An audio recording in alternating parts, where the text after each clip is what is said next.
as viciously as possible from moment one. And that's why we see ourselves as part of this negotiation as well. We negotiate with bombs. As a result of its swift boats and coastal missile launch locations, Iran believed that it could have everything in the Strait of Hormuz to its own liking. It was simply demonstrated by the United States that the regime was incorrect. Thousands of bunker-buster bombs weighing 5,000 pounds each have just been detonated by the United States of America all around the coast of the Strait of Hormuz. At this point, the strait has been broken open. It is now possible for commercial ships to set sail once more thanks to the United States. The deployment of a brand new bomb that will permanently seize control of the strait from Iran is the means by which this is accomplished. Later on in the film, we will delve into the specifics of what makes this most recent bunker buster from the United States so remarkable. To begin, there is the action taken by the United States. On March the 17th, the United States Central Command, often known as CENTCOM, visited X in order to provide an explanation of the fundamentals. The United States Central Command CENTCOM said that the United States military was able to successfully utilize numerous deep-penetrating munitions weighing 5,000 pounds on hardened Iranian missile positions along Iran's coastline near the Strait of Hormuz. It should also be noted that the Iranian anti-ship cruise missiles that were stationed at these locations presented a threat to foreign ships in the strait. In a nutshell, we now have an explanation of what took place and the reason why it occurred. However, there is a great deal more to discuss in this context, particularly with regard to the kinds of bombs that the United States employed and the subsequent events concerning the Strait of Hormuz. It would be a significant step to eliminate Iran's missile launch locations near the coast. Those locations have been utilized by the regime in order to instill fear in commercial vessels that are attempting to navigate the Strait of Hormuz. The United States of America's objective in this situation is to eliminate these missile sites in order to maintain the openness of a crucial checkpoint that has been blocked off by the government of Iran. According to the explanation provided by the Telegraph, Iran has been employing a variety of strategies in order to preserve its grip over the Strait of Hormuz. Fast boats, which are essentially speedboats that are armed with sea-skimming missiles and other weaponry, have been darting in and out of the strait in order to target merchant vessels whenever they have the opportunity to do so. On the other hand, the anti-ship missiles that the United States of America most recently targeted with its bunker-busting bombs are the ones that pose the greatest threat over the course of the long run. It is possible to target fast boats so long as the United States maintains its aviation presence over the strait. The United States asserts that it will be doing so by releasing its A-10 Warthog attack aircraft in order to combat the rapidly moving vessels. The Iranian anti-ship cruise missiles, on the other hand, pose a much greater threat. In addition to being mounted on trucks, which makes them road mobile, these missiles, which include the Qadir and the Qadar, are weapons that are significantly more difficult to destroy in the air than they are to destroy in the water. With its missiles, Iran is able to target boats in virtually any location within the strait. Their ranges extend from 12 miles to 186 miles, and they cover the whole waterway from the shore to the entrances and exits of the strait. Even the Abu Mahdi is located in Iran. This powerful cruise missile has the ability to travel for up to 621 miles, providing the Iranian government with a threat that goes well beyond the single canal that is causing so many issues as a result of the United States' initiation of Operation Epic Fury. In addition, when you take into account the Hormuz 2 and Gulf anti-ship ballistic missiles that Iran has developed, both of which have ranges of 186 miles and are intended to hit moving ships with the assistance of satellite navigation, you get a very clear threat that needs to be eliminated. In the event that it discovers Iranian missile stockpiles, the United States will destroy them. However, a strategy that is significantly more effective is to eliminate the launchers that Iran has positioned along the shore of the Strait of Hormuz. This is because even the most advanced Iranian anti-ship and cruise missiles are rendered ineffective when there is nothing left to find within them. Iran conceals its launchers as well, which is an issue for the United States. These launchers are not targets that can be struck by missiles or normal bombs belonging to the United States of America, because they are typically stored in tunnels that are buried underground or dug out into the slopes of mountains. They are buried at a depth that is simply too great for that. It was necessary for the United States to have a different kind of weapon in order to take Iran's missile installations in the Strait of Hormuz offline, and they discovered such weapon in something that they had only recently built, the GBU-72. The United States Central Command CENTCOM made reference to these 5,000-pound deep penetrator munitions for the purpose of destroying hardened and underground missile facilities.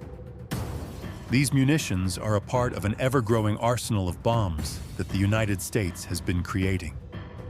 During Operation Epic Fury, the deployment of bunker busters against Iran was not a new development by any stretch of the imagination. The United States of America has already employed its fearsome massive ordnance penetrators, or MOPs, which weigh 30,000 pounds against the Talagon 2 nuclear plant. Additionally, the United States has already shook Iran with bombardments of bunker busters that weigh 2,000 pounds and target missile launch sites and reinforced buildings all around the country. On the other hand, the GBU-72 is utilized in a different manner in order to eliminate launch sites on the shore of the Strait of Hormuz. It has been stated that this particular bunker buster is being utilized for the very first time by the United States of America. At the very least, this is what Hal Kemper, a retired Marine intelligence officer and national security expert, has to say about the matter. In an interview with Fox News, Kemper is asked whether the United States has ever made use of the GBU-72. According to his response, "Not that I am aware of," and he goes on to say that this is the first time that I believe this specific one has been utilized. According to him, the United States has been spending a considerable amount of time and effort over the course of several years creating these particular types of bunker-busting bombs, most likely with the intention of employing them against Iran and other countries that have reinforced underground facilities. When it comes to bombs of this kind, the objective is not always to destroy the facilities themselves. It is impossible for the MOP, which has a penetration of 200 feet, to reach some of the buried objects since they are buried so deeply. On the other hand, exits and entrances are essential for underground bunkers. It is necessary for them to have tunnels leading into them, and these tunnels must be constructed from the surface below. In the event that the tunnels are removed, Iran will be deprived of whatever is contained within its bunkers. In an effort to stop Iran's anti-ship missile launchers from ever being used again, the United States has been carrying out operations along the coast of the Strait of Hormuz. In addition to this, it has been doing so with a bomb that it has never before put into action. Perhaps.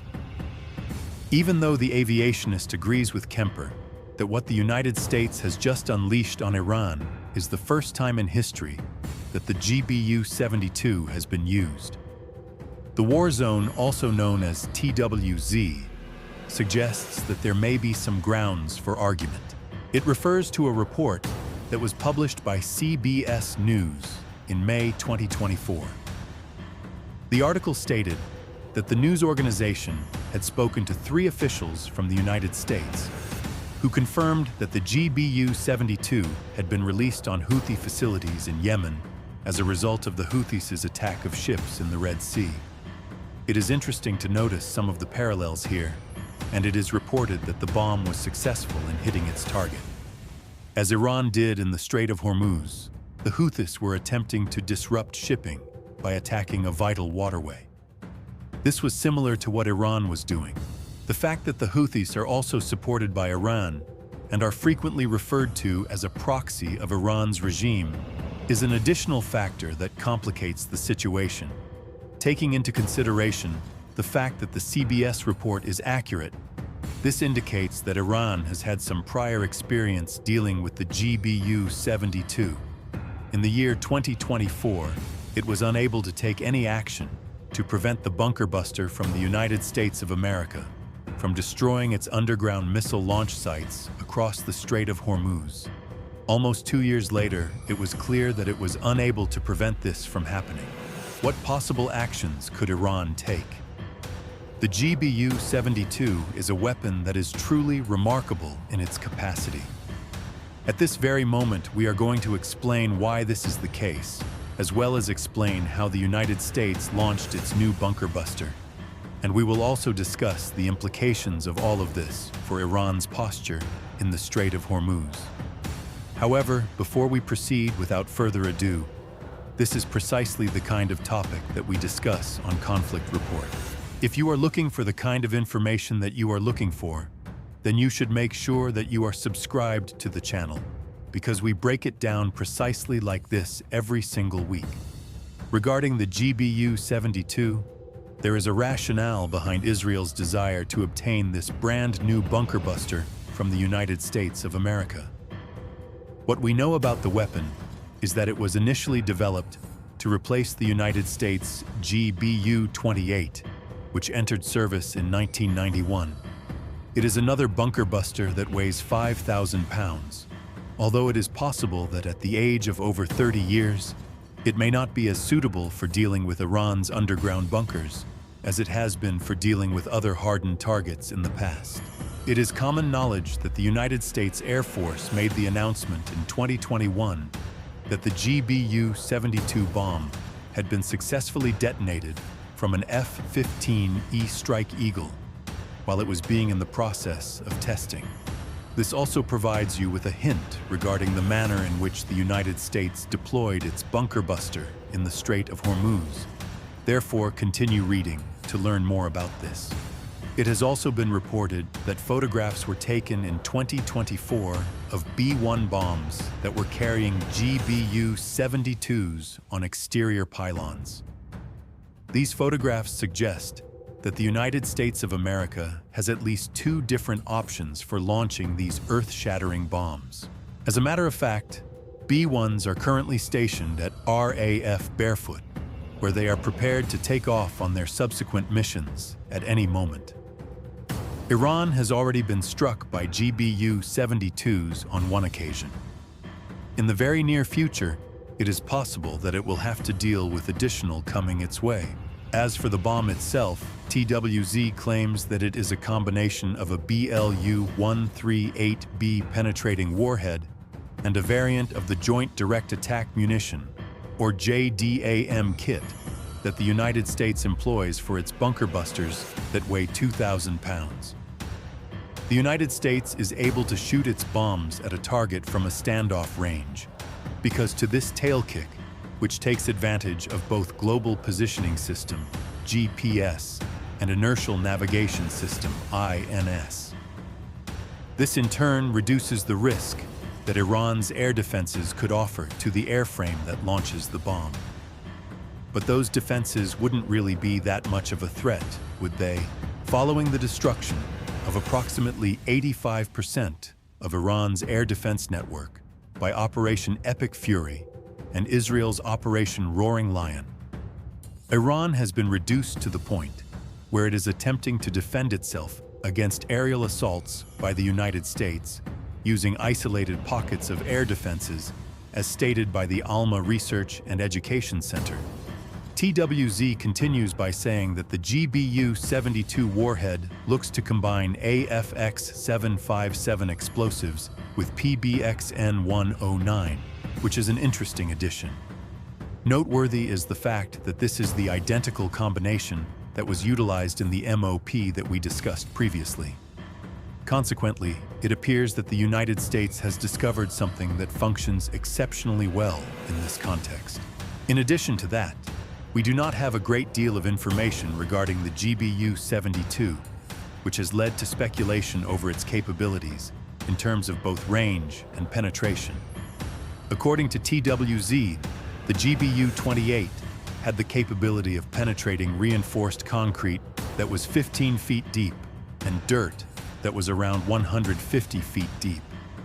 In the event that the GBU-72 is intended to take the place of an aging bunker buster, it is reasonable to assume that it is capable of penetrating deeper into both materials, so putting Iran's underground bunkers in jeopardy.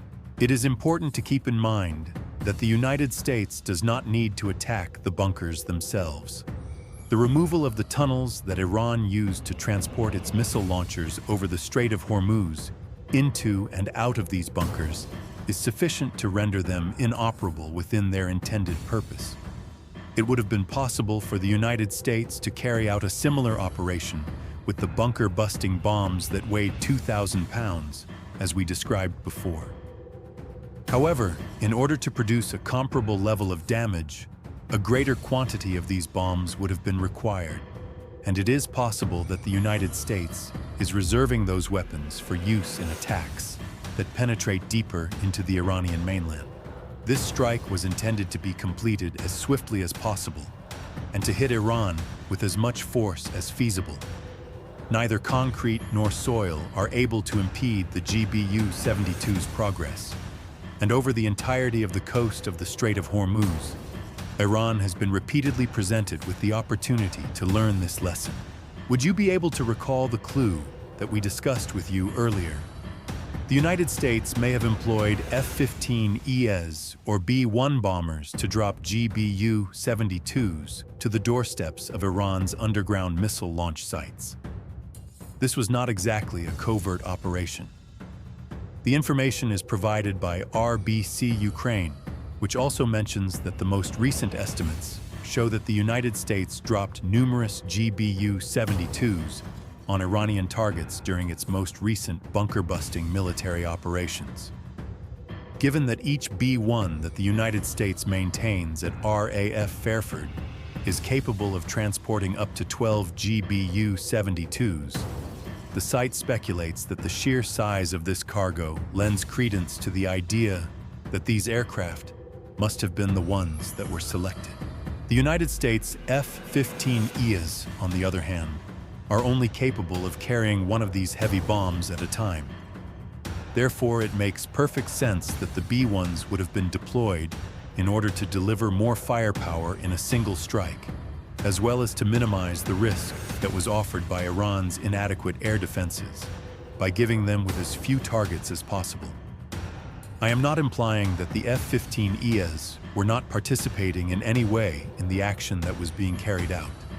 They could have been potentially darting in and out to deliver initial strikes as the B-1s completed the 8,500-kilometer or 5,281-mile voyage to Iran, or to follow up after the primary launch sites had already been destroyed. It is possible that they were.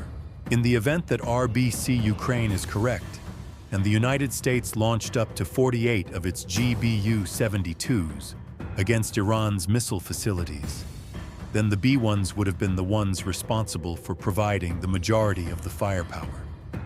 There is one thing that we know for certain, regardless of the airframes that the United States of America utilized, and that is that the GBU-72 has been released across the Strait of Hormuz. There are two more questions that need to be answered, and they are why now and what follows after this. As the video draws to a close, we will revisit the second question that was asked earlier. As for the reasons why the United States of America decided to launch the most recent addition to its arsenal of bunker-busting weapons at this time, the New York Post touches on the fundamentals in its story on the American strike. It brings to light the fact that Iran has been making efforts to blockade the Strait of Hormuz ever since Operation Epic Fury was initiated, and that these efforts have demonstrated a degree of success. Iran has been able to block the vast majority of the 27% of global maritime energy that flows through this one channel each year by employing a combination of mines, drones, swift boats, and anti-ship missiles. As a result, the price of oil has risen to above $100 per barrel on multiple occasions through the course of the fight. Iran is under the impression that it is able to exert pressure on the United States to terminate Operation Epic Fury by means of its operations in the Strait of Hormuz, which is one of the most strategically significant lengths of water in the entire globe. In an article published on March 21st, the New York Times highlighted the significance of the strait, stating that the United States of America formerly devoted ships to the task of regulating it and continued to do so for 3/4 of a century. Nevertheless, a significant portion of the Strait of Hormuz is comprised of Iranian waters, which consequently makes the canal a significant bottleneck for the flow of energy around the world.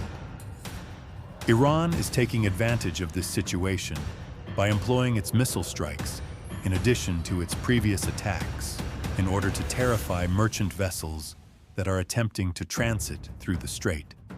Since the beginning of Operation Epic Fury on February 28th, at least 20 ships have been assaulted in and near the Strait of Hormuz, according to ABC News, which is based in Australia. To put it simply, ships are not sailing. There is a trickle of people who sail through the waters. According to the New York Times, there are currently an average of 3 or 4 vessels that are taking the risk of traveling through the strait on a daily basis. A daily average of more than 100 was reached before to the conflict with Iran. However, despite the fact that the Strait of Hormuz is undeniably vulnerable, many people believed that Iran would not go to such far as to completely shut down the canal. This is the most surprising thing that has happened.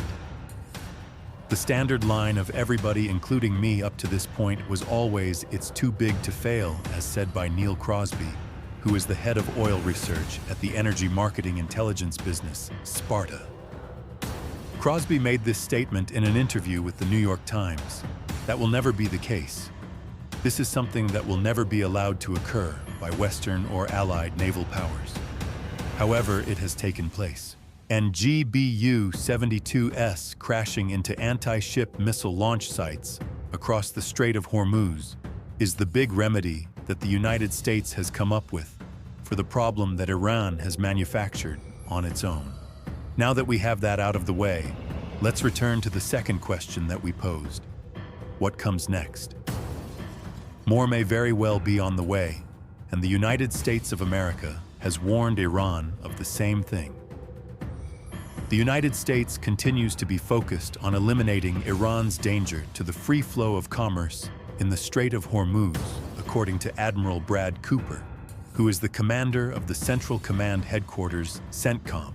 Cooper says that our pilots across the forward are also dynamically hunting threats, which means that they are locating and eliminating targets in real time. He also adds that we will not cease chasing these targets.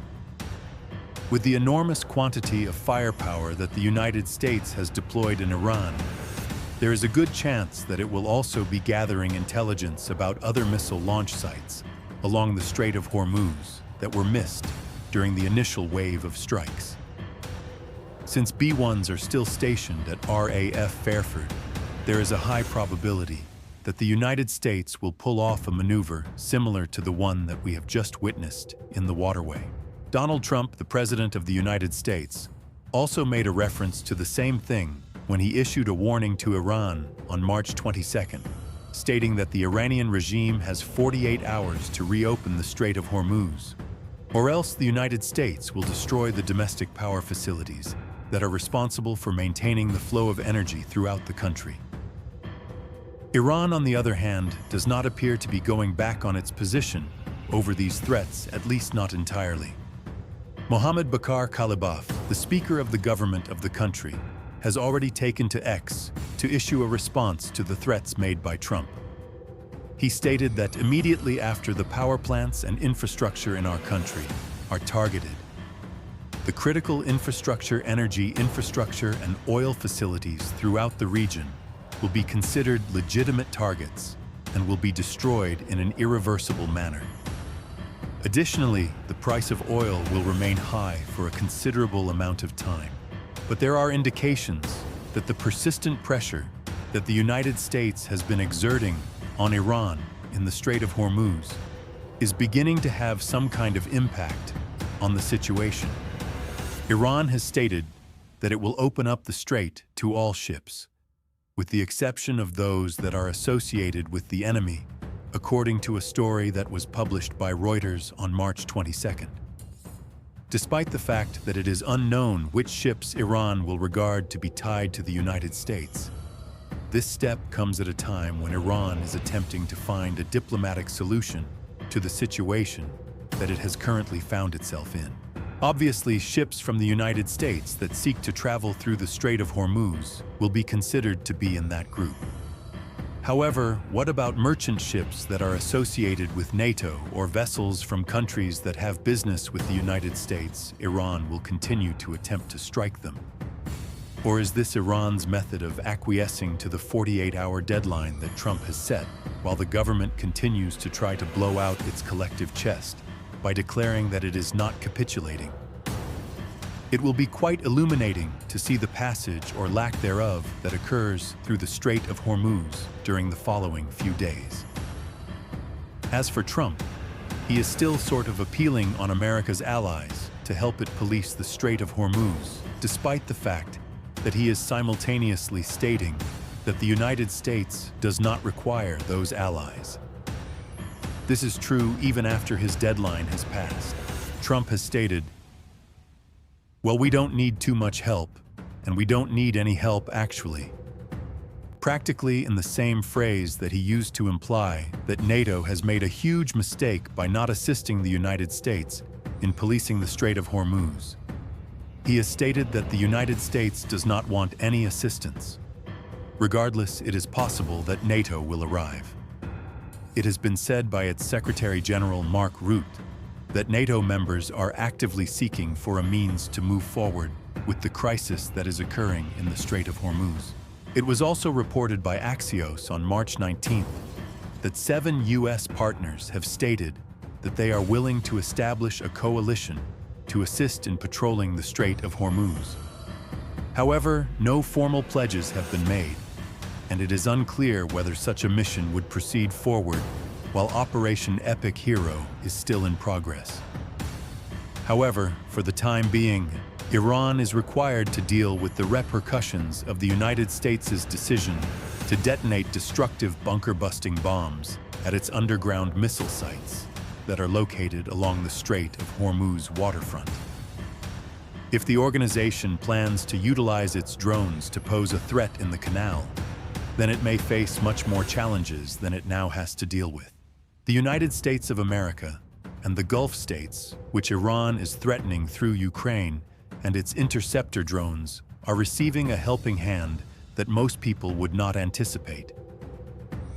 You can learn more about that by watching our video, and if you want to see more of our movies covering the most recent developments in Operation Epic Hero, make sure to subscribe to Conflict Report. Also, I am grateful that you watched.